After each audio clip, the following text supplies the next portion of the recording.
Welcome to Kingdom Chaos, a podcast for anyone trying to live a purpose and faith-filled life in a loud and messy world. Jesus said his kingdom isn't of this world, yet here we are navigating real life and real struggles.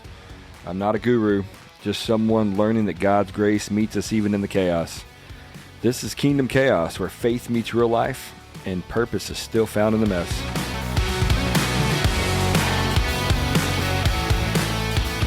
Hey, welcome back to Kingdom Chaos. Let's jump into part 2 with Shannon as we left off with this question. Here we go. How do you communicate? How do you stay connected? Yeah. Are there certain things like, hey, we need to sit down and talk about XYZ? Yeah. Do y'all have scheduled like catch up time or like, I don't know. Tell me, how do you guys stay? We have certain things that we schedule on purpose. Like we schedule our money talks. Yeah. Right. Literally, like you look up on my calendar, you can type in money talk and it'll just pull it right up. Yeah. One exercise is goal setting. And here's how you set goals with your spouse. Right. You take one of those big, poster board types. Yeah. Okay. Yeah. You fold it in half. Yeah. And this is what we do. We go, it's our 5 F's, right? So faith, family, fitness, finance, and fun. Yeah. Right. So normally we like faith, family, finance, fitness. We have a verse of the year. We have a word of the year. Okay. So at the top of the goals, you put your verse of the year. You write it out. Underneath that, you have your word of the year. And then underneath that, you have your 5 F's. Yeah. And you categorize it. Yeah. And under each F, you put 3 goals. Now, the reason why you fold it in half is because one of you guys does it first. The other one does it on the blank other side. Yeah. And then when you're done, you open it up. Yeah. See where y'all are at. You see where you guys are at. Yeah. Yeah. So we're pretty much about 80 to 90% Yeah. on track with all of our things, Yeah. right? And that just goes into communication. We definitely schedule that. We 100% schedule dates. Kids are old enough. It's like, we'll bring you leftovers. Date nights for sure, especially those with kids, right? Those of us with kids. And it's not, to talk crazy about the kids, but it's like, listen, if it wasn't for her, y'all wouldn't be here. Right. Yeah. So she's first. Yeah. Has to be. Like, there's so many couples that get that wrong. Yeah. It's upside down. Yeah. It's kids. Next thing you know, kids are gone, and you're looking at each Then other. what? Yeah. Right? Yeah. I don't even know you I haven't anymore. seen you for 25 years. Exactly. You know what I'm saying? Yeah. So for us, that's huge, Yeah. right? We make sure that we are together, and then we incorporate the kids. Yeah. So let's touch on that because I totally agree. Amy and I almost got divorced because of that specific reason. Yeah. Like there was other things that went into it, but the root cause was we were putting the kids first. God wasn't in the picture at all. Yeah. And then as far as spouse, I don't even know if we were second. Where were you? Yeah, exactly. Where on the list were you? Yeah. So talk about, because you touched on, God first, then spouse, and then the kids come. How do you keep your spouse first? Well, not first, second, I guess. Under God. Yeah. But then how do you incorporate your kids in that? Like to make sure that, you are part of this family. Yeah. You are important, Yeah. but Steph comes before you do. Yeah. So how do you do that? I know for us, a lot of it has to do with scheduling. Yeah. Okay. And here's what I say. Right now we're sports, fine arts, instruments, things like that. Right. Yeah. So there's been a few times, where it's just like, all right, I know you guys have this, but we had this originally. Yeah. We're not going to deviate. There's just certain non-negotiables. Yeah. I don't want to sound like that kind of dad, but I'm like, dude, you're not going to Juilliard. Yeah. Right. Tomorrow. Yeah. You know what I'm saying? Yeah. Your SATs aren't tomorrow. Yeah. Yeah. So it's going to be okay. Yeah. Right? I think too many people think, oh, my kid's going to be an NFL player Tomorrow. I got to shut my life down, and it's all about this. That's crazy. Yeah. That's crazy. Yeah. And they're in 8th grade. They're in 8th grade. Yeah. You're just like, dude, and it's funny because we played, we had another year of Little League with Shannon, and we're looking at it, and I'm like, dude, we're starting practice at 8:30 at night. Yeah. On a Wednesday. Yeah. That's nuts to me. So there were plenty of times where like, hey, dude, you're not going to practice tonight. Because every Wednesday we have family game night scheduled. Every Wednesday, family game night. You're not going to practice, And he's like, okay. Or, hey, kid, you're not going to, volleyball practice this Sunday because we're going to go out and we had it, after church, we're going to go hang out. We had restaurant plans. We had this, we had that, We want them to understand what flexibility looks like, but at the same time, commit when you can commit, right? Our commitment is to each other first, then the team, And if you look at me like you're crazy as a coach, sorry, dude, right. But my kids come first, not the team. Yeah. All right, man. So let's move into some parenting stuff. I know we've touched on a lot of parenting, marriage, kind of combination stuff. So one thing that I know that we've talked over the years that I love the way you guys parent is talking about incorporating your kids into the family. Is that as a firefighter and as a vet, you've seen a lot of stuff. Yeah. And as a firefighter, you've gone to homes with teenage suicide and had to see just stuff most of us have hopefully will never see. And had to deal with that stuff. So going home and talking to your kids in an appropriate way, kind of, hey, this is reality. Yeah. How do you do that? How do you, not only for your mental health to stay sane in seeing stuff like that, but also bringing it home and be able to communicate with your kids what, real life. Hey, this kid was 17 years old and on the outside, what we talked about looks like he has perfect. everything. You got everything. Yeah. And then, but on the inside, we don't know what's going on with him, and this happened. Yeah. So tell me how do you go about communicating with your kids, not just teen suicide, but I mean like life in general. Yeah. I'm a very straightforward, like, I don't like candy coat stuff. I don't candy coat things for my kids. Yeah. Right. Yeah. Because when you start doing that, then they start getting a false sense of reality. Yeah. Right. Yeah. I know for Stephanie and I, we kind of got a cheat code because we don't necessarily have to come at it as a parent. I could come at it as a professional and she can too. Yeah. Right. As a nurse. One thing that I like to tell people is like, kids don't like to be lied to. There are very tough conversations that need to be had with kids, but parents don't address it. And they just hope that the kids learn it on their own. And that is devastating in a lot of ways. It's devastating because you miss an opportunity as a parent to get to know your kid. You miss an opportunity to build trust with your kid. Now, don't get me wrong, the kids ain't gonna like it. They're not gonna listen. They're gonna be like, oh my gosh, can we talk about something else? As soon as I say this last thing, you know what I'm saying?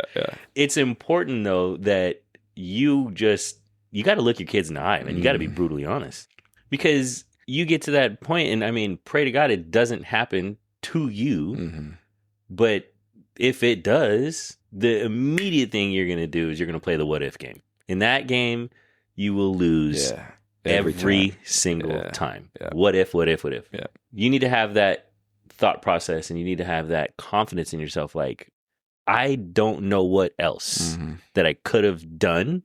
I don't know what else I could have said. I don't know how much more I could have tried to talk through them.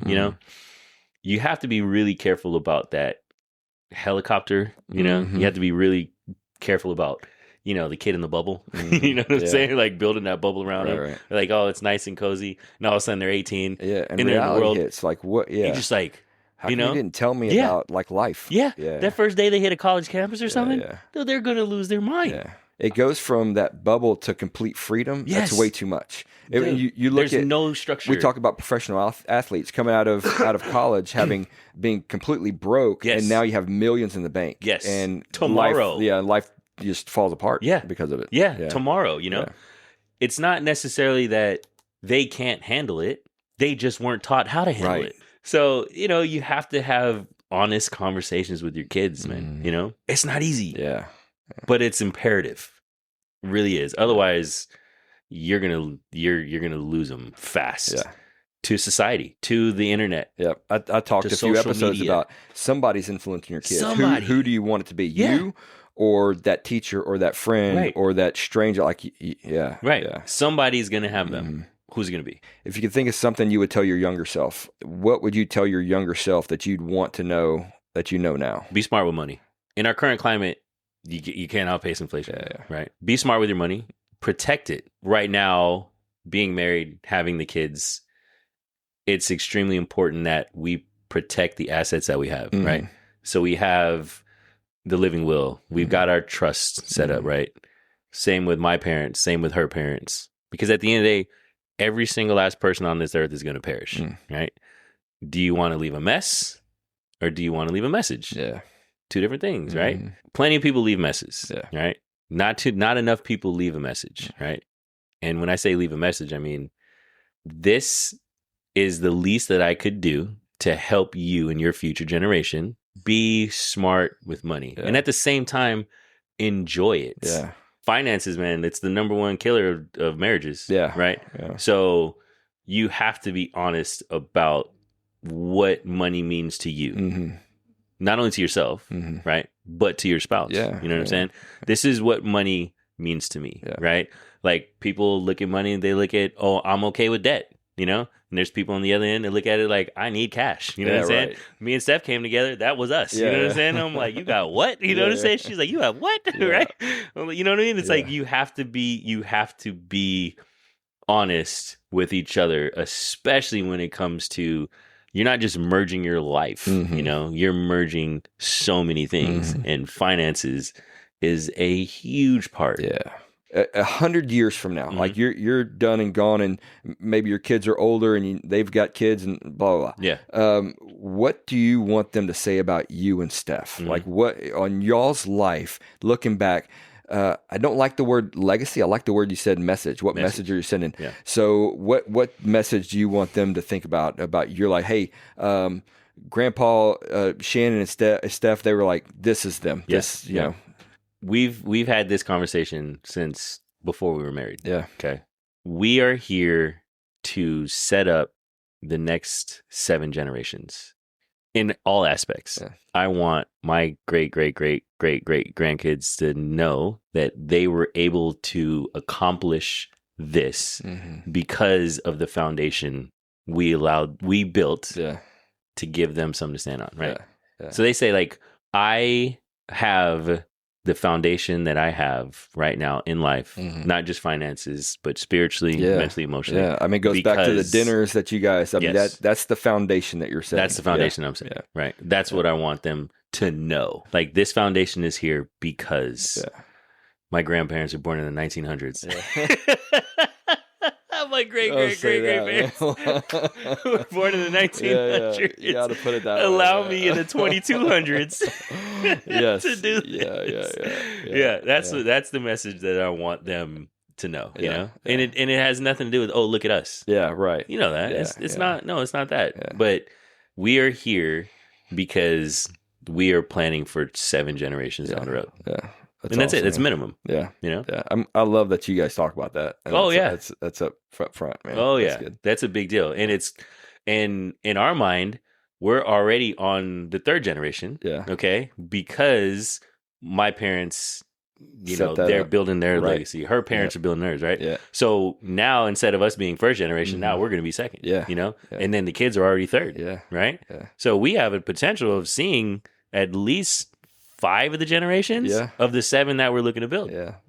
Tell me what it means to you to be a godly man. We kind of touched on being a man in society right now, but like specifically being that godly husband, being that godly father, leading your family, and even just in public, people saying, okay, he's a Christian. They're going to look at you and they're going to judge Christianity off of you as a man, you as a person, you as a human being, and going to judge God off of what they see from you, 100%. Which is not the way to live. Not the way to live. But that's what they're going to do. So what does it mean to be a godly man? It is extremely rewarding and extremely difficult at the same time. Yeah.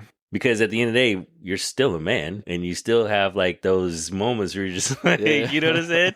Right? You still want to run them off the road, you know what I mean? Without sounding like that, right? Right. Like you still want to have that, you know, you still have that visceral reaction. And you can say, oh, I prayed about all this stuff. Man, like at the end of the day, like you're still a man. If you are what God put you in that spot to be, right? Mm-hmm. So if you are the provider, if you are the protector, if you are that guy, you got to be prepared to take everything. Yeah. You know what I'm saying? Yeah. Flaming darts, arrows, all of it. Yeah. Okay.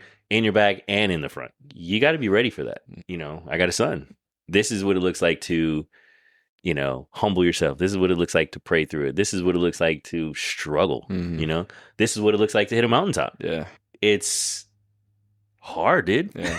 You know, absolutely. It's hard. Yeah. Right?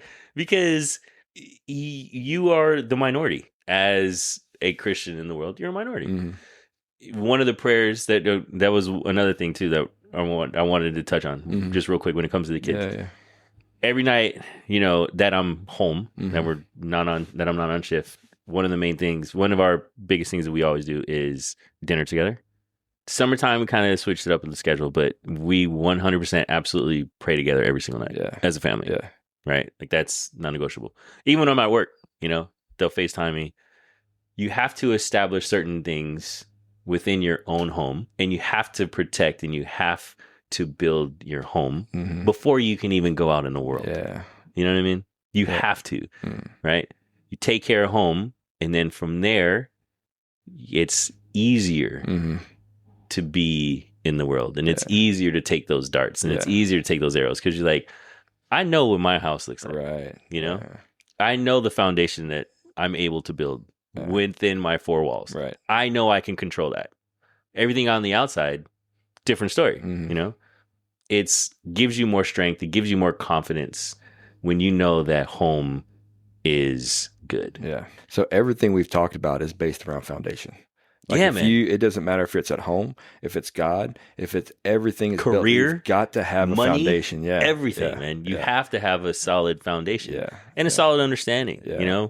Not just doing it because it's Monday.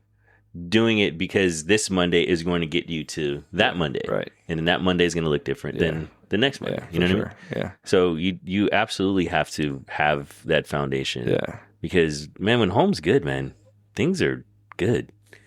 I don't know. I think this is my personal opinion. I think if people focus more on home, that we would have a lot different a climate outside. Yeah. You take care of home, you tithe, Yeah. and see where things go. You know what I'm saying? Absolutely. See where it goes, right? That's That's my, that's just my challenge to people, right? That's fantastic. Don't try it, just do it. Yeah. Exactly. I love it. All right, man. So we're going to close this out, but I know that you said you're an author. I'm going to leave a link, and so people can go check out your book. It's PTSD, anxiety, depression, just mental health in general, and how to just surrender daily, right? It's a daily process. And so I'll leave a link if anybody wants to, read up about a little bit more about Shannon's life and what he went through and how he got through it and all that good stuff. That'd be awesome. So I'll make sure that's in there, but I appreciate you coming on, and next time we'll definitely get Steph on and Amy. And we got a part 3, 4, 5, and 6. We'll just chat, man. We got parts. I don't know if it was organized, but I knew coming into this just from our talks, like we just go on some different things.